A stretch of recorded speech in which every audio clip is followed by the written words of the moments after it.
মুসলিম শরীফের 2630 নম্বর হাদিসের বর্ণনা।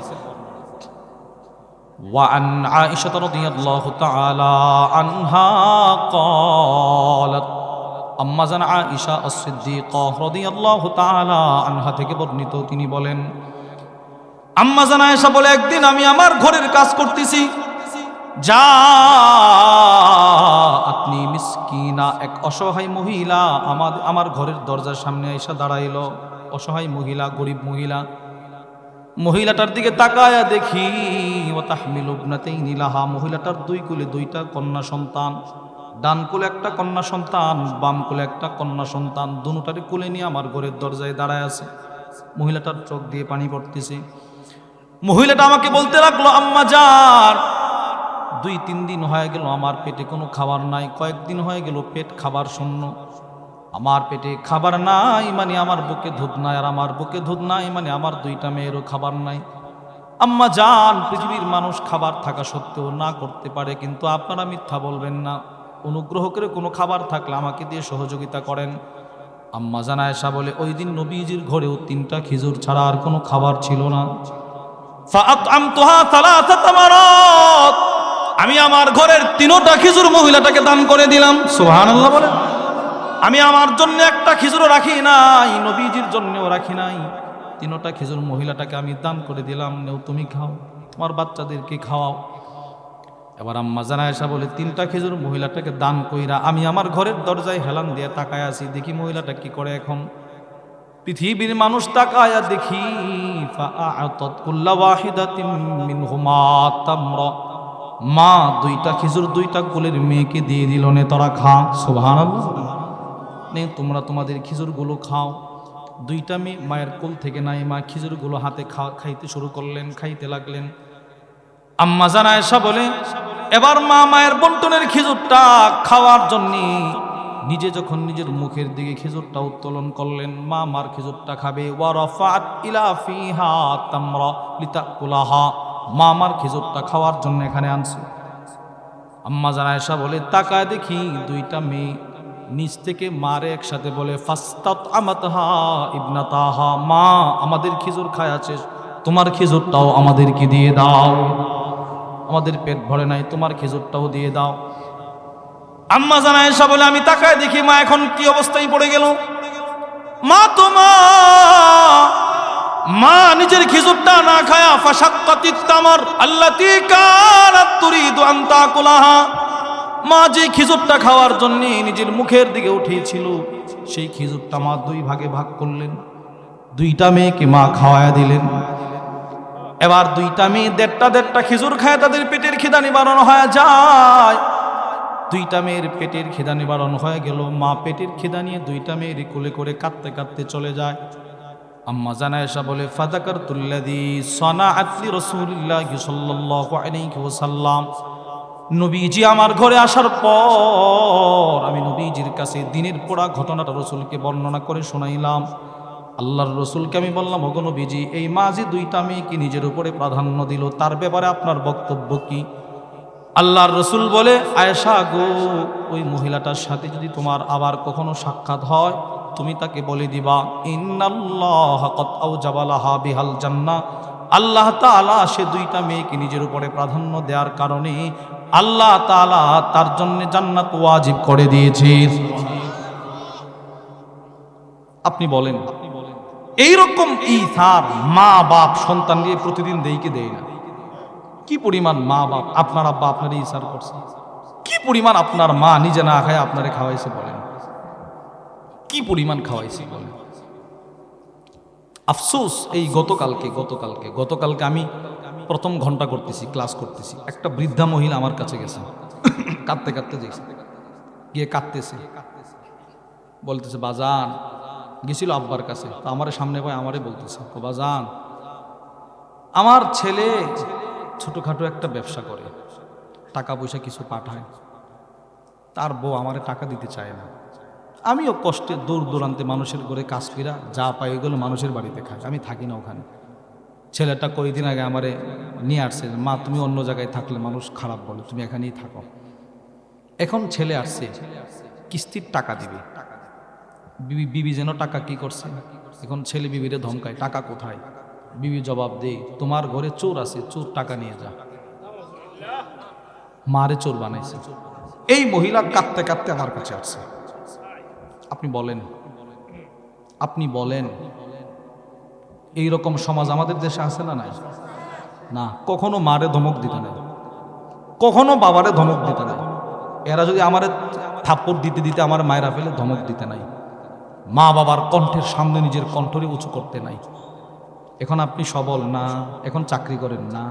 যখন আপনার চাকরি ছিল না, যখন আপনি দুর্বল ছিলেন, তখন আম্মা আব্বা সবল ছিল। যখন হাঁটতে পারতেন না, তখন বাপ সবল ছিল। বাপ নিজের দুইটা পায়ের উপরে আপনার পাটা দিয়ে আপনারে হাঁটা শিখেছে। আজকে বাপরে ধমক মারেন, একদিন তো আপনিও বাপ হবেন। যে যদ্দূর করবে এর চাইতে বেশি সে পাবে। জমানা খারাপ। এজন্যে ভাই কখনো নিজের আম্মা আব্বাকে কষ্ট দিতে নাই। বলেন ইনশাআল্লাহ, ইনশাআল্লাহ। জোরে বলেন, জোরে বলেন, উঁচু করেন, দুনাত উঁচু করেন, বলেন ইনশাআল্লাহ। কখনো আম্মা আব্বারে কষ্ট দিতে নাই। যেই তো মনে পড়ছে একটু বলে দিই। আল্লাহর রসুল মেরাজের রজনীতে গেলেন, গিয়ে এক সাহাবীর পায়ের আওয়াজ শুনছে। সেই সাহাবীর নাম বেলাল। আর একটু সামনে যাওয়ার পর দেখে খুব সুন্দর কণ্ঠে কোরআনে কারিমের তেলাওয়াতের আওয়াজ শোনা যায়। নবীজি জিবরিলকে বলে, জিবরিল, এই তেলাওয়াতের আওয়াজ কার? জিবরিল বলে, ইয়া রাসূলুল্লাহ, আপনার প্রিয় সাহাবী হারেসা ইবনে নোমান। আচ্ছা, তার তেলাওয়াত এখানে শোনা যায় কেন? ওগো আল্লাহর রসুল, আপনার এই সাহাবী তার আম্মা আব্বার বড় খেদমতগার। তার আম্মা আব্বারে বড় মহাব্বত। এই জন্য মা বাবার কষ্ট দেওয়া দুনিয়া বরবাদ, আখেরাত বরবাদ। এটার থেকে বিরত থাকবো তো ইনশাআল্লাহ। তাহলে এই হাদিস থেকেও আমরা পাইলাম, আম্মাজান আয়েশার এই হাদিস থেকে আমরা পাইলাম, ঈসার অন্যকে নিজের উপরে প্রাধান্য দেওয়ার প্রতি রসুলও আমাদেরকে উদ্বুদ্ধ করছে কিনা? আপনারা বলেন না, বলেন করছে কিনা? এবার তৃতীয় পয়েন্ট, অন্যকে নিজের উপরে প্রাধান্য দেওয়ার সিফতটা আমি অর্জন করব কেন? প্রশ্ন। উত্তর, এই সিফত আপনার রসুলের ছিল এই জন্যই। সুবহানাল্লাহ বলেন। সরাসরি নবীজির সিফত ছিল এটা। বুখারী শরীফের 2093 নম্বর হাদিসের বর্ণনা। وعن سهل بن سعد الساعدي رضي الله تعالى عنه قال, হযরত সাহল ইবনে সাদ থেকে বর্ণিত, তিনি বলেন, জাআত ইমরাআতুম বিবুরদাহ ইলা রাসূলিল্লাহি সাল্লাল্লাহু আলাইহি ওয়াসাল্লাম। এক মহিলা একটা সুন্দর চাদর নিয়ে নবীর দরবারে হাদিয়া নিয়ে আসছে। সুবহানাল্লাহ বলেন। মহিলাটা একটা চাদর নিয়ে নবীজির দরবারে আইসা বলে, ফাকালাত ইয়া রাসূলুল্লাহ, ওগো আল্লাহর রাসূল, কি কেন আসছো? ওগো নবীজি, এই চাদরটা ইন্নী নাসাজতু হাদিহি বিয়াদি, এই চাদরটা আমি আপনার জন্য শুধু দিনে রাতে কষ্ট করে বানিয়েছি। সুবহানাল্লাহ। আপনি এটা গ্রহণ করেন না একটু? ফাআখাযাহান নাবিয়্যু সাল্লাল্লাহু আলাইহি ওয়াসাল্লাম মুহতাজান ইলাইহা, নবীজি চাদরটা তার কাছ থেকে বড় প্রয়োজন এই মনোভাব দেখায় গ্রহণ করলেন। অতঃপর আল্লাহর রাসূল সাহাবাদের মজমায় চলে গেলেন। সুম্মা খারাজা ইলাইনা রাসূলুল্লাহ সাল্লাল্লাহু আলাইহি ওয়াসাল্লাম ওয়া ইন্নাহা ইজারু, নবীজি সাহাবাদের মজমায় আসার পর এক সাহাবী দাঁড়ায় বলে, ইয়া রাসূলুল্লাহ, আপনার শরীরের চাদরটা বড় সুন্দর। আচ্ছা ওগো নবীজি, আমি অসহায় মানুষ, প্রচন্ড শীতের রজনীতে আমার গায়ে চাদর দেওয়ার মতো কোনো চাদর নাই। চাদরটা যদি আমাকে দিয়ে দিতেন আমার বড় উপকার হতো। সুবহানাল্লাহ বলেন। এটা আমরা দিয়ে দেন না। আল্লাহর রসুল বললেন, ঠিক আছে, চাদরটা তোমাকে দিয়ে দিব, একদম নতুন চাদর, ঠিক আছে, তোমারে দিয়ে দিব। নবীজি নিজের ঘরে চলে গেলেন। ফাতাওয়াহা, আল্লাহর রসুল এই চাদরটা নিজের হাতে নিজে ভাঁজ করলেন। সুম্মা আরসালা বিহা ইলাই, চাদরটা ভাঁজ করে নবীজি ওই সাহাবীর কাছে চাদরটা হাদিয়া পাঠায়া দিলেন। সুবহানাল্লাহ।